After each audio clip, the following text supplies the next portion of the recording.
Welcome to our channel. Today we how to connect Capital One to subscription services, beginner guide step by step clearly. Begin by opening your web browser. Navigate to the official Capital One website. Log into your Capital One account with your username and password. Once logged in, look for the Account Services or Settings option. Click on Account Services to access the various options available to you. Locate the Manage Connections or Connect to Services section. Click on this section to proceed. You will see a list of available subscription services. Choose the subscription service you wish to connect to your Capital One. Click on the corresponding Connect button next to that service. Follow the on-screen prompts to authorize the connection.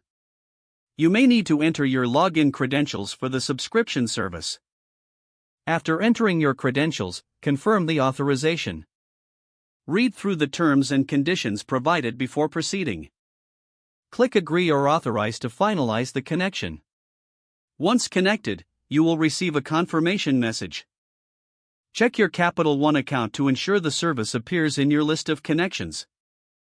You can now manage your subscription payments through Capital One. If you encounter any issues, refer to the Help section or customer support. Your subscription service is now successfully connected to your Capital One account. If the page does not load, refresh the browser or try again in a private or incognito window. Make sure you are using the correct email address, then retype it carefully to avoid small typos. If your password is not accepted, use the Reset option and create a new strong password you can remember. Check your spam folder for verification or security emails, then complete any requested confirmation steps.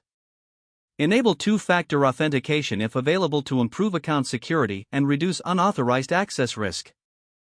After signing in, review your profile details so your contact information and settings are accurate and current.